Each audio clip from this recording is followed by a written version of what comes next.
Um avião de passageiros se prepara para aterrissar no aeroporto de Amsterdã. Visual com pista. Quando, de repente... Vira! Vira! Vira! O desastre acontece.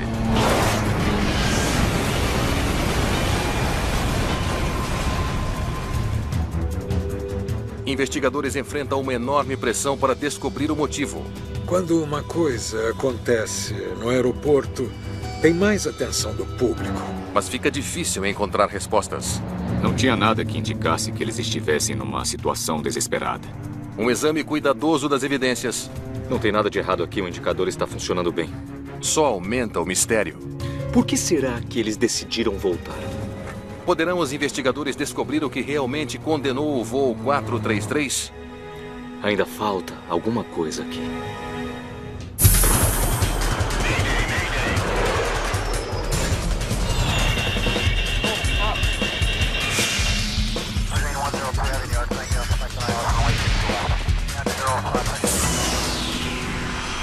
Mayday Desastres Aéreos. Esta é uma história real baseada em relatórios oficiais e relatos de testemunhas. Série de erros. É segunda-feira de Páscoa de 1994, no aeroporto de Schiphol, em Amsterdã. 4 de abril de 1994. Ajustar torque. Meus controles. O voo 433 da KLM Cityhopper está indo de Amsterdã para Cardiff, no país de Gales. Torque ajustado.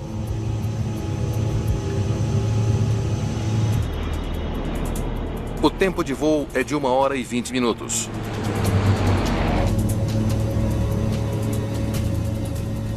V1. Rotação. O avião é um Saab 340B, um bimotor turbohélice projetado para voos regionais curtos. O Saab 340B era um avião de passageiros muito popular nos anos 90, quando ele foi apresentado e estava em produção. Ele era usado no mundo todo, principalmente na Europa e na América do Norte.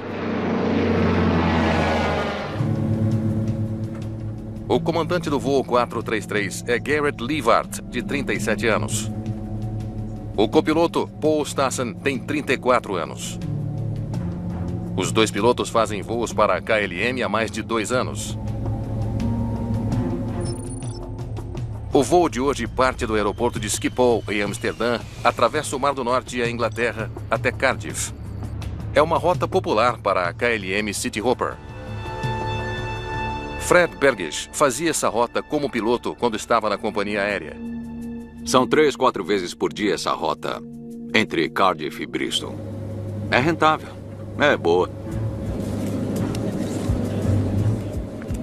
São 21 passageiros no avião. A maioria está voltando para casa depois do fim de semana prolongado de Páscoa. Foi bom você ter vindo, obrigada.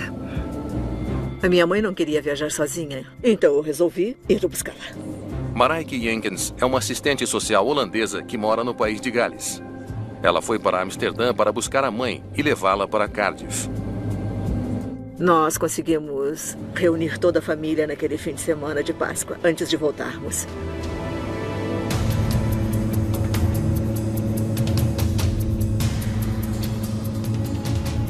Olha aquilo em frente, está vendo? Eu estou. O comandante Garrett Levart vê nuvens densas à frente. Ele quer ficar acima delas.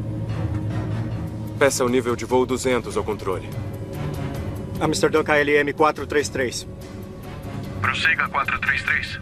O nível de voo 200 está disponível?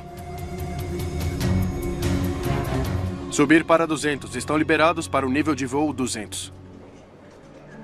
O controle de tráfego aéreo de Amsterdã autoriza subir para 20 mil pés. Obrigado, senhor. Subindo para o nível de voo 200 KLM 433. O comandante resolveu ficar acima do mau tempo. Foi uma boa decisão, é claro. Queremos conforto para os passageiros. Evitar turbulência, evitar tempestades. E foi isso que eles fizeram. A companhia já pediu para você ser instrutor? Não, ainda não. É preciso muita experiência para chegar a isso. É muita responsabilidade.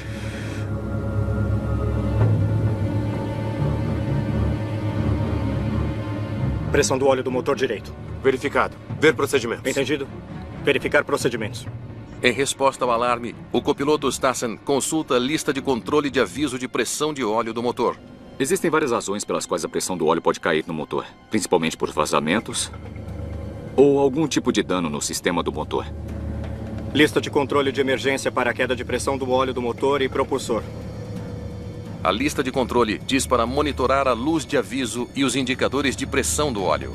Se a luz de aviso estiver acesa ou o indicador estiver abaixo de 30, então pode continuar. Mas se tiver os dois, então desligue o motor. Esse não é o caso. Isso é muito estranho. Existem muitos avisos que podem surgir numa cabine. Alguns são muito sérios e nos quais os pilotos precisam imediatamente iniciar procedimentos de emergência. Outros, como esse, eles têm tempo para consultar a lista de controle e seguir passo a passo com a lista, para garantir que o problema não seja sério. E o que temos agora? Então a luz está acesa, mas estamos acima de 30 PSI. Então... continue a operação normal. Sim. A tripulação termina a lista de controle e decide que é seguro continuar voando.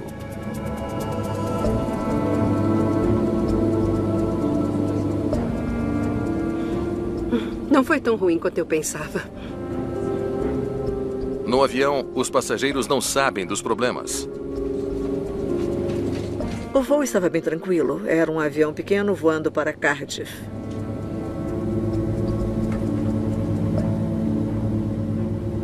Tudo bem. Nós não estamos mais subindo. Na aproximação a 17 mil pés, o comandante Livart percebe um problema com o desempenho do avião. Não está subindo tão rápido quanto deveria. Precisamos voltar para Amsterdã. Faça uma chamada PAN. Solicitação para manter o nível de voo 160. Diga que temos um problema técnico. Uma chamada PAN, ou o piloto dizendo PAN, PAN, PAN, significa que existe uma situação em comum. Não é uma situação crítica, não é uma situação de emergência ainda, mas é para indicar ao controle de tráfego aéreo. Por favor, prestem atenção em nós. Precisamos de ajuda extra. Amsterdã KLM 433. PAN, PAN, PAN, PAN, PAN, PAN. Temos um problema no motor e gostaríamos de manter um 160 para retornar a Schiphol. Entendido, senhor. Pode virar à direita em direção a Schiphol. O controlador autoriza a solicitação do piloto. Temos uma PAN do KLM 433 retornando a Schiphol agora.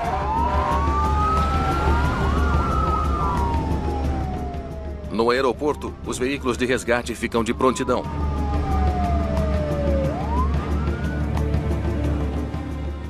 Menos de 15 minutos depois da decolagem, o voo 433 da KLM está voltando a Amsterdã. Você é treinado para isso.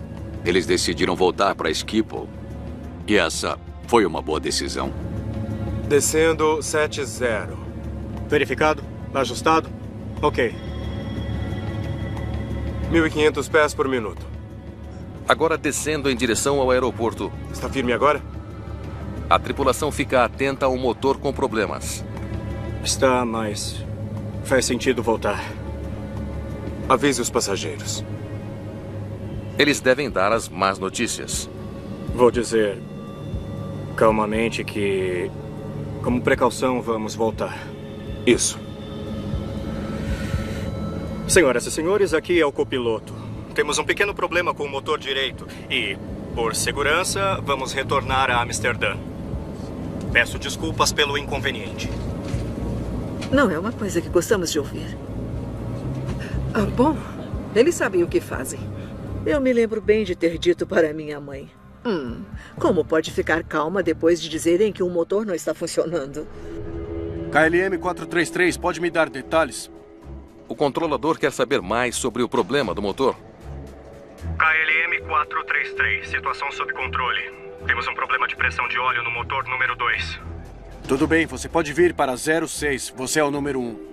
Não havia nada na comunicação com os pilotos que indicasse que eles estavam numa situação desesperadora, que o avião estava para perder o controle ou alguma coisa assim. Aquilo foi, se pudermos chamar assim, uma emergência normal.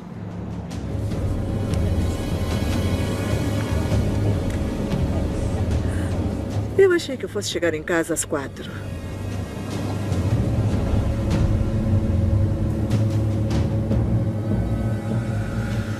Visual com pista. Ok, 433. Os pilotos estão concentrados na aterrissagem. O vento a 280 graus e 8 nós. Flaps 20. Flaps 20. Marcador externo. Verificado. O KLM 433 está a apenas 500 pés acima do solo. Atenção à velocidade. O avião desacelerou para uma velocidade perigosamente baixa. Deixa comigo. Uma guinada repentina para a direita pega os passageiros de surpresa. Quando teve a guinada, eu me lembro muito bem de ter dito para minha mãe: porcaria. Na verdade, eu xinguei. Marek, não xingue.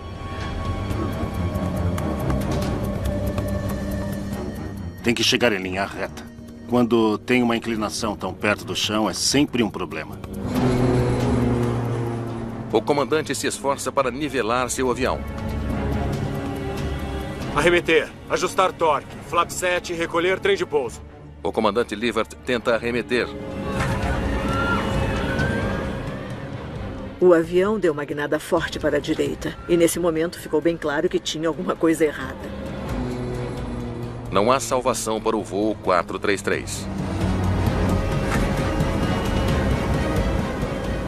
Vira! Vira! Vira! Garrett! Garrett! Garrett!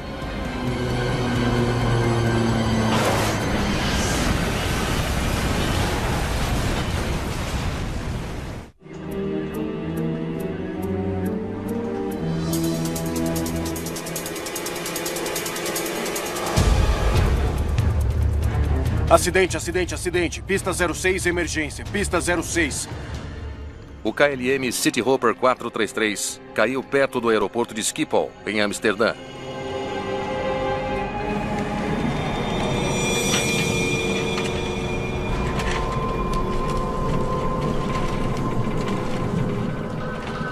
De alguma forma, Marek Jenkins e a mãe sobreviveram. Eu me lembro de estar tudo muito, muito quieto. Então, todas as coisas que a gente imagina que podem acontecer, como pessoas gritando e pânico, não aconteceram. Mamãe, você está bem? Vamos sair.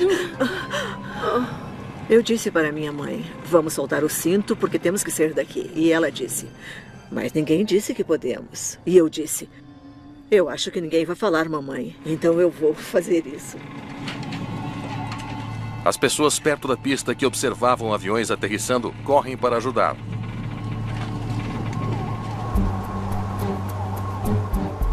O voo 433 da KLM caiu em um campo próximo à pista. Veículos de resgate não conseguem atravessar pela lama espessa. O pessoal do resgate e passageiros precisam se arrastar até um local seguro. E com a ajuda de um trator de fazendeiros locais. Socorristas e alguns civis levam os sobreviventes para longe dos destroços esfumaçados. Ai, eu preciso descansar. E eu só queria me sentar e fumar um cigarro. Era só isso que eu queria fazer. Isso é muito estranho, não é? É estranho imaginar que você pudesse pensar numa coisa dessas. E como eu estava com a minha bolsa, eu peguei um cigarro. E uma pessoa veio até mim e disse, é melhor você não fazer isso. Depois do que acabou de acontecer, eu vou fazer o que eu quiser. E a pessoa disse, mas você está coberta de querosene. E eu disse, bom, se eu fosse morrer hoje, eu já teria morrido. Eu vou fumar esse cigarro, seja como for.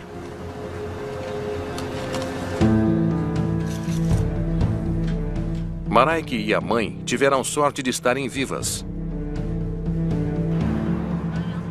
Nem todos tiveram essa sorte. Das 24 pessoas a bordo, 2 passageiros e o comandante morrem. 8 passageiros e o copiloto estão gravemente feridos. Enquanto o pessoal da emergência fica no local do acidente, os investigadores do Conselho de Segurança de Aviação da Holanda começam a buscar por pistas. Cas Bomkes está entre os primeiros a chegar ao local.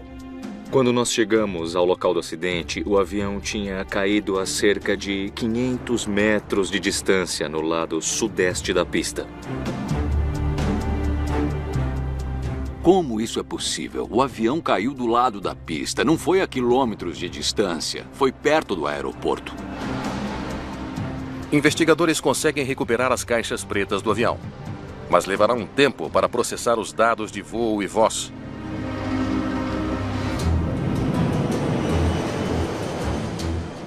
Os investigadores querem ouvir o que o controlador de tráfego aéreo tem a dizer sobre o acidente.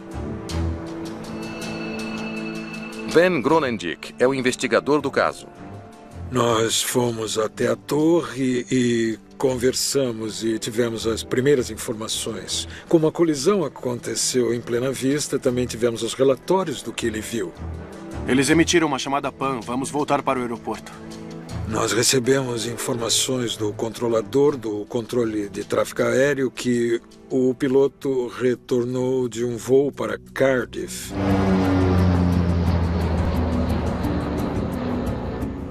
Amsterdã KLM 433. Pam, pam, pam, pam, pam, pam. Temos um problema no motor e gostaríamos de manter um 160 para retornar ao Schiphol.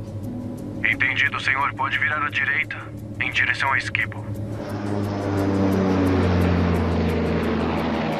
Eles disseram qual era o problema? Sim, eles disseram que era a pressão do óleo. KLM 433, pode me dar detalhes? KLM 433, situação sob controle.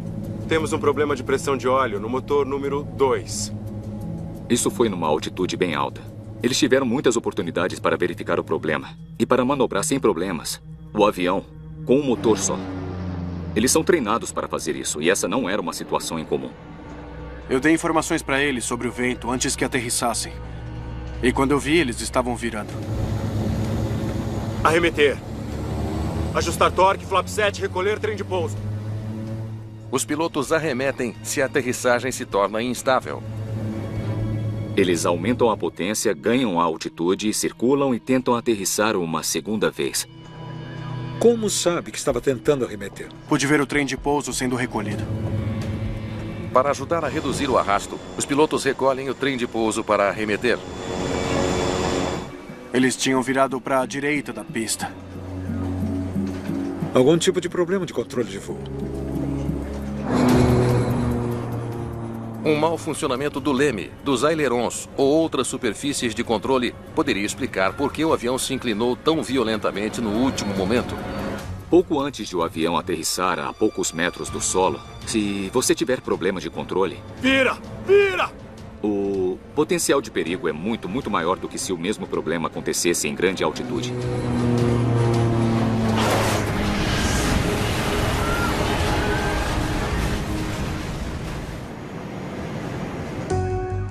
Os investigadores têm duas novas pistas. A tripulação teve um problema com a pressão do óleo e perdeu o controle do avião quando tentou aterrissar. Vamos nos concentrar no motor e nos controles de voo. Os investigadores enfrentam questões difíceis na busca por uma causa, mas o público já está exigindo respostas. Quando uma coisa acontece no aeroporto, tem mais atenção do público. Nós tentamos não tirar conclusões precipitadas e ficamos neutros e começamos uma investigação. Em um hangar no aeroporto de Schiphol, os investigadores do Conselho de Segurança de Aviação da Holanda vasculham os destroços em busca de pistas para explicar o acidente do voo 433. Eles precisam saber se o avião sofreu um defeito no controle de voo. Nós queríamos excluir todos os possíveis fatores que poderiam ter contribuído para o acidente. Vamos começar com o leme. Os investigadores sabem que o avião virou para a direita durante a tentativa de aterrissagem, mas não sabem o motivo. No ar, os pilotos movem o leme para a esquerda e para a direita para controlar a guinada do avião ou a rotação horizontal. É uma superfície de controle crítica para ajudar a se alinharem com a pista.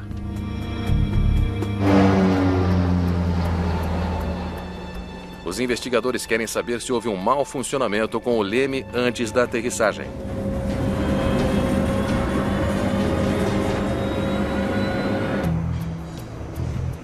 Eles precisam examinar o dispositivo de travamento do leme.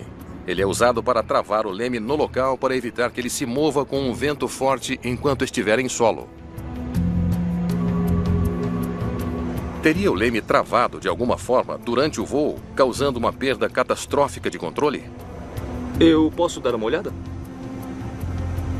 Se a trava de comando ainda estivesse ligada, com certeza isso afetaria o controle do leme. Então era preciso verificar isso.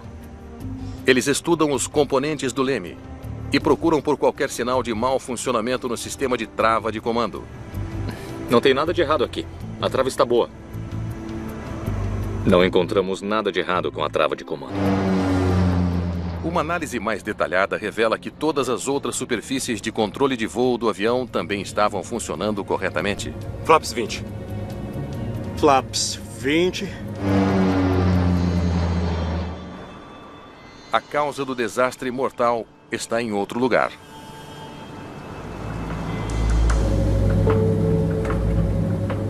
KLM 433, pode me dar detalhes? Os investigadores sabem que os pilotos da KLM relataram um problema de pressão de óleo. KLM 433, situação sob controle. Temos um problema de pressão de óleo no motor número 2. Eles precisam saber qual era o problema e se isso contribuiu para o acidente. Tinha a possibilidade do motor ter travado ou superaquecido, porque pode ter faltado óleo. As turbinas estão girando. Não há evidências de que os motores superaqueceram, nem que tenham travado por falta de óleo. Esses danos foram causados pelo impacto, não pela pressão do óleo. Não há evidência de nenhum problema de pressão do óleo. Parece que os pilotos relataram um problema que não existia. É claro que verificamos o resto do motor. Foi uma investigação cuidadosa e não encontramos nenhum outro defeito no motor. Por que será que relatariam um problema se não havia nenhum? O que estavam olhando? Agora os investigadores querem saber: os instrumentos da cabine tiveram algum mau funcionamento e enganaram os pilotos? Pressão do óleo do motor direito. Verificado. Ver procedimentos. Entendido. Verificar procedimentos.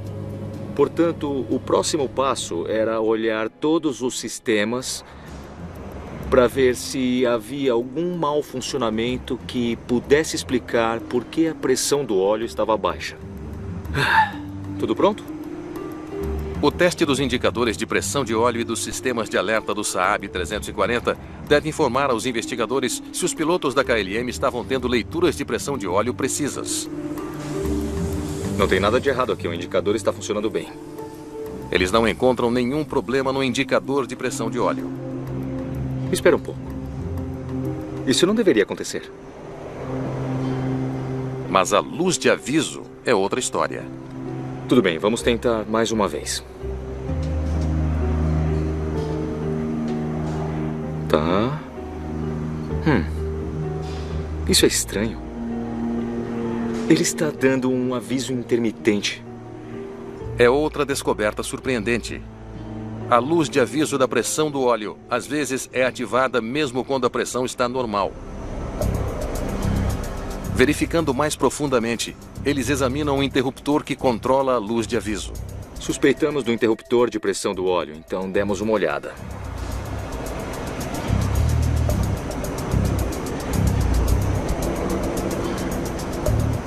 Ah, entendi. O interruptor está em curto-circuito. O interruptor estava com defeito, estava em curto-circuito. Agora eles entendem o que os pilotos estavam vendo. Um aviso falso. A companhia já pediu para você ser instrutor? Não, ainda não. É preciso muita experiência para chegar a isso. É muita responsabilidade.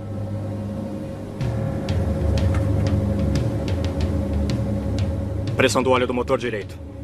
Um curto-circuito no interruptor de pressão do óleo fez a luz de aviso acender quando não deveria. O aviso de pressão do óleo não era verdadeiro e o motor estava funcionando normalmente. Então, eles estavam vendo um aviso falso. Mas isso ainda não explica o acidente. A descoberta traz tanto respostas quanto perguntas. Um falso aviso, por si só, não deve causar um acidente. Verificado. Ver procedimentos. Entendido. Verificar procedimentos. Os pilotos são treinados para usar listas de controle para garantir que não sejam enganados por problemas de mau funcionamento de circuitos. A lista de controle neste avião foi projetada de tal forma que deu à tripulação a oportunidade de verificar o problema como sendo um problema de um sistema de alerta, e não do propulsor nem do motor.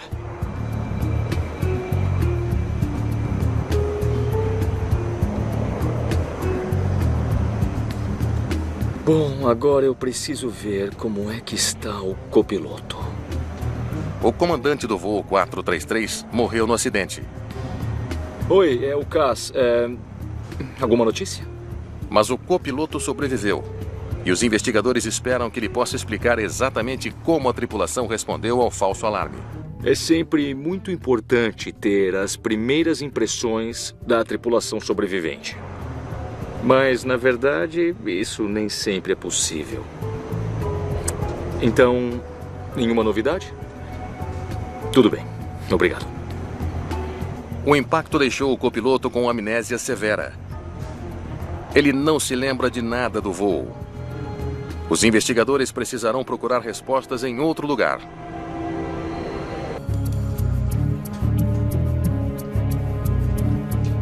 Os investigadores do acidente de Amsterdã finalmente podem ouvir a gravação de voz da cabine do KLM 433. Eles esperam que ela diga por que os pilotos arremeteram e por que a aterrissagem deles em Schiphol deu tão errado. Se por acaso você não tem as informações da tripulação, então as gravações se tornam muito importantes. E nós estávamos muito interessados no que tinha sido gravado no gravador de voz da cabine. Tá bom, vamos ouvir. Para nos dar pistas específicas sobre o que tinha acontecido durante o voo. A companhia já pediu para você ser instrutor? Não, ainda não. É preciso muita experiência para chegar a isso. É muita responsabilidade. Aí está o aviso. Pressão do óleo do motor direito. Vamos ver como lidam com isso. Verificado. Ver procedimentos. Entendido. Verificar procedimentos. Os investigadores sabem que se os pilotos seguirem corretamente os passos da lista de controle, devem conseguir resolver o problema. Os procedimentos que estão na lista de controle de emergência ajudam os pilotos a determinar se é um aviso falso ou um aviso verdadeiro. Lista de controle de emergência para a queda de pressão do óleo do motor e propulsor. Óleo do motor e óleo do propulsor verificados. Bom, até aí tudo bem. Os pilotos parecem estar seguindo o procedimento correto. Se a luz de aviso estiver acesa ou o indicador estiver abaixo de 30, então pode continuar. Mas se estiver os dois, então desligue o motor. Pare a gravação aí. Deixa ver se eu entendi.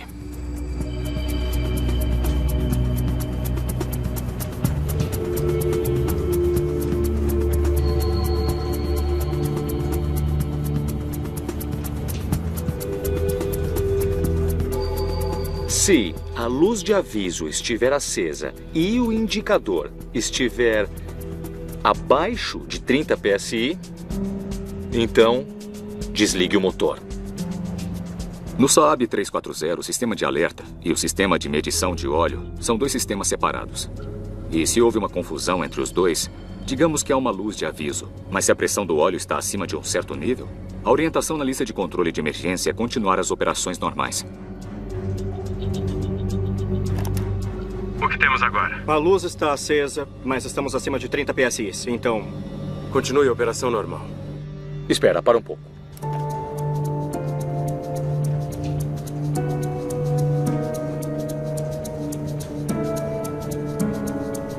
Bom, vamos lá. Eles tiveram a luz de aviso, mas a pressão do óleo estava acima de 30 psi. Então eles poderiam ter continuado voando. A gravação revela que não só era seguro para os pilotos continuarem o voo. Eles sabiam que era seguro. Por que será que eles decidiram voltar? Jan Buitenhuis era um investigador da KLM especializado em gravações de caixa preta. Bom, é claro que cabe ao comandante decidir se ele continua ou volta, mas não havia razão para voltar. Avança até o final da lista de controle e vamos ver se eles dizem mais alguma coisa sobre isso. Tudo bem. Não estamos subindo mais. Não. Deve ser por isso que eles voltaram. Precisamos voltar para Amsterdã. Faça uma chamada a PAN. Solicitação para manter o nível de voo 160. Diga que temos um problema técnico. Amsterdã KLM 433. Pam, pam, pam, pam. Pam, pam. Espera, para um pouquinho. Eles não subiram. Os investigadores ficam perplexos. Todas as evidências mostram que os motores estavam funcionando normalmente. O único problema era um alarme falso. Então por que o avião estava com problemas para subir? Não tem nada de errado com os motores. Por que eles não estão subindo? O mistério do voo 433 está sendo difícil de resolver. Mas a mídia e o público em geral precisam de respostas rapidamente. Nós ainda estamos investigando. Temos que ter cautela. No mês seguinte, problemas surgiram porque deve ter sido um piloto da empresa que ligou para a imprensa e disse: eu sei com certeza que foi um erro do piloto. O problema é que todos estavam tirando conclusões apressadas, mas nós precisávamos de provas. Ainda falta alguma coisa aqui. Vamos precisar dos dados do voo. Os investigadores esperam que o gravador de dados forneça as respostas que precisam para resolver o mistério do voo 433. Muito bem. Vamos ver o que temos. Agora os investigadores têm o gravador de dados do voo 433 da KLM. Ele contém informações sobre o desempenho do avião. O gravador de dados de voo saiu do acidente em bom estado. Então eu tinha os dados e pude fazer gráficos dos dados. Apenas esses por enquanto. Mas os dados podem revelar por que o voo 433 teve problemas para subir e por que caiu? Aqui foi onde receberam um aviso. Coloca os dados da pressão do óleo.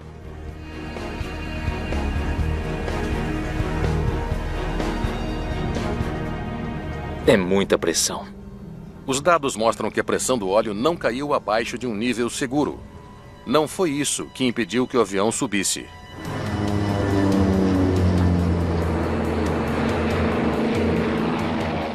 Está firme agora? Está, mas faz sentido voltar. Os investigadores continuam sem saber até que... O que aconteceu aqui? Eles descobrem uma coisa inesperada. É o empuxo do motor do lado direito. Está caindo. É uma grande descoberta. Isso sugere que erro do piloto pode ter causado o desastre fatal. Bem aqui. Logo depois que o alarme dispara, ele diminui a potência.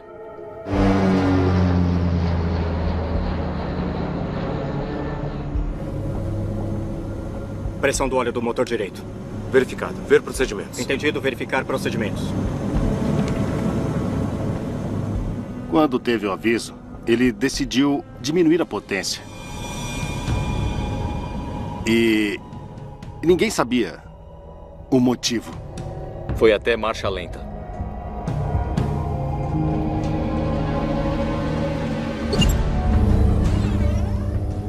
Cada alavanca de potência controla um dos motores. Os dados mostram que quando o copiloto começou a verificar a lista de controle de emergência, o comandante reduziu a potência do motor da direita até a marcha lenta. E aqui não diz nada sobre redução de potência.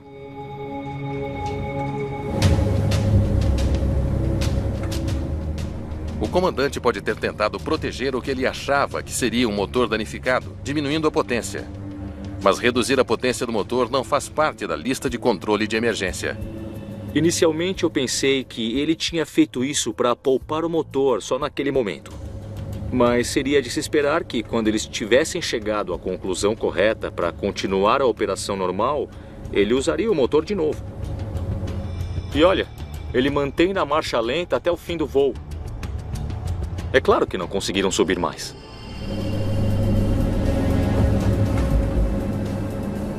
Tudo bem. Não estamos subindo mais.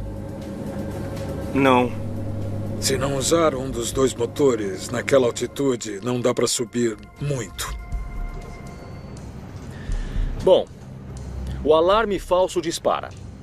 Ele reduz a potência do motor direito e foi isso que fez a pressão. Isso faz com que a pressão do óleo caia. Isso é muito estranho. Está diminuindo, Garrett.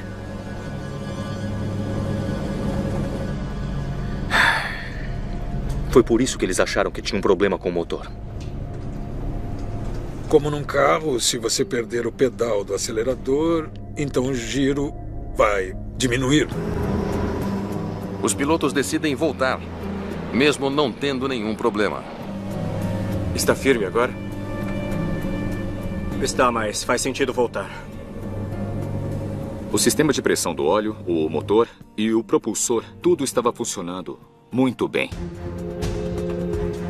Agora, há uma questão-chave que os investigadores precisam responder. Será que foi o motor na marcha lenta que causou esse acidente? Vamos ver os dados da aproximação final. Eles querem saber como o motor direito em marcha lenta afetou a aterrissagem. Muito bem, vamos lá. Nesse exato momento, estão muito devagar.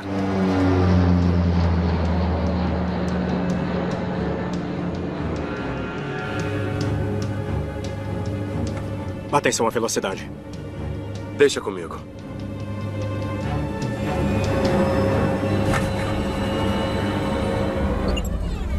O comandante aumenta a potência do motor esquerdo para recuperar a velocidade.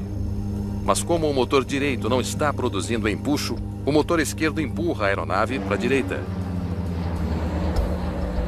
Eles desviam para a direita da pista sobre o campo.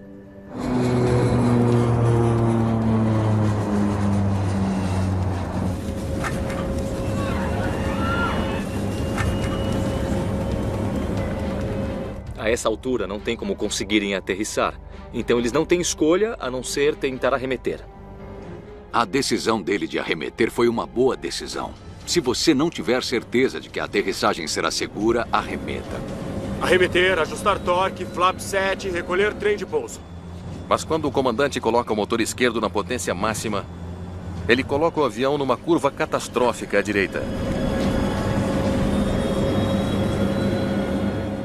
Então você tem uma situação na qual existe um impulso diferencial, forçando o avião para o lado do motor em marcha lenta.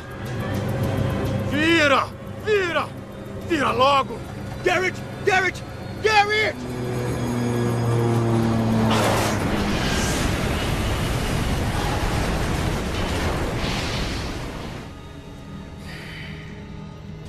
Que aterrissagem. O motor estava em marcha lenta, ainda estava funcionando. Era só um pequeno empurrão na alavanca e ele não teria problemas.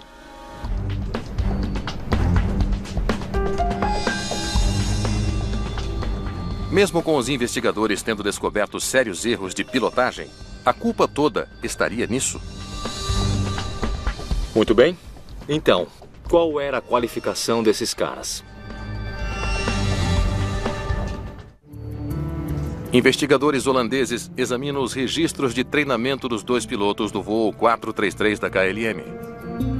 Horas de voo, testes práticos, tempo de descanso. Parece que está tudo certo. Está faltando alguma coisa aqui. O que mais nós temos? Os pilotos parecem estar aptos para voar.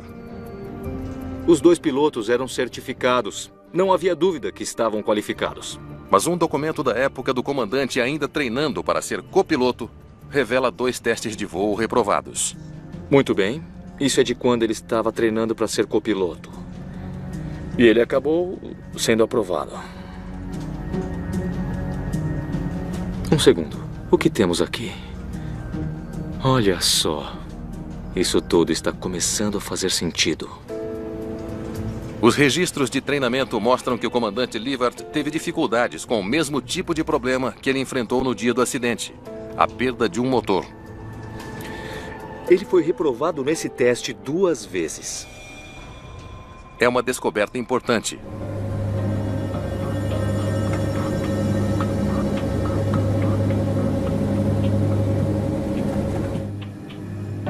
Os registros revelam que o comandante não passou em simulações do tipo de perda de motor que ele achava que estava enfrentando quando aterrissava em Schiphol.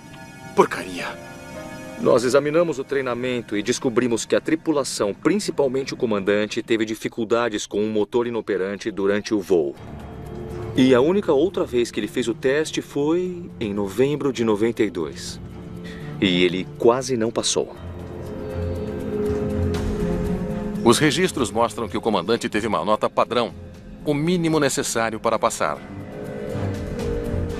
Depois desse fato, ficou claro que faltaram algumas coisas quando se trata do treinamento e das operações desses tipos de aviões. Os investigadores finalmente entenderam a sequência de eventos que levaram à queda do voo 433 da KLM Cityhopper. O comandante estava preparado para fazer isso? E o copiloto não questionou as decisões dele. E nenhum deles entendeu o perigo em que estavam.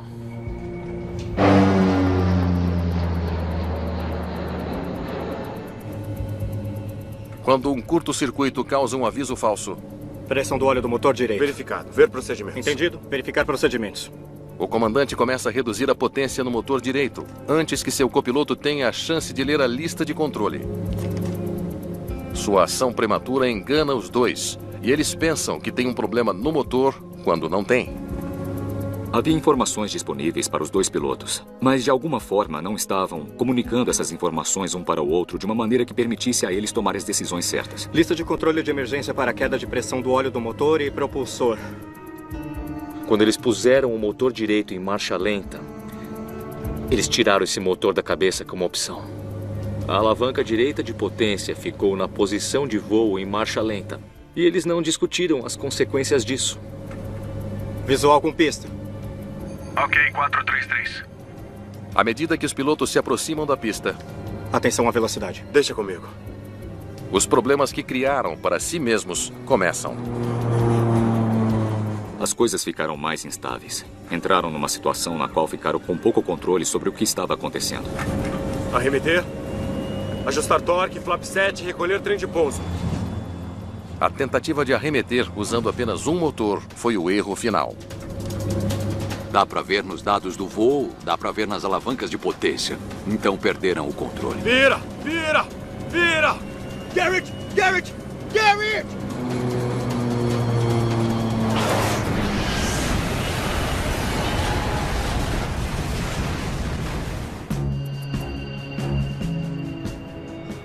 O que começou como um pequeno problema elétrico se transformou numa série de erros dos pilotos.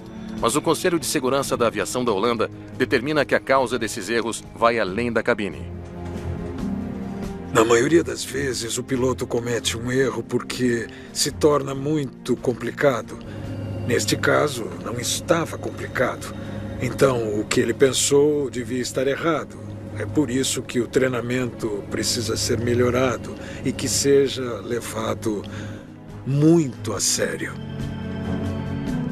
Muitas das recomendações dos investigadores são voltadas diretamente para a companhia aérea. O relatório final pede que a KLM revise as técnicas de teste de pilotos, que estabeleça treinamentos de gerenciamento de cabine e que melhore a orientação sobre voar com um motor em marcha lenta. É fácil culpar os pilotos, ainda mais quando, neste caso, um deles não sobreviveu e o outro perdeu a memória. Mas isso é mais uma situação de sistema. Uma das lições é o que pode ser aprendido aqui para todas as partes do sistema. As tripulações de voo, os manuais de operação, os fabricantes, as companhias aéreas, que papel todos têm. E como esses papéis podem mudar para evitar isso no futuro, ou para que seja menos provável que isso aconteça.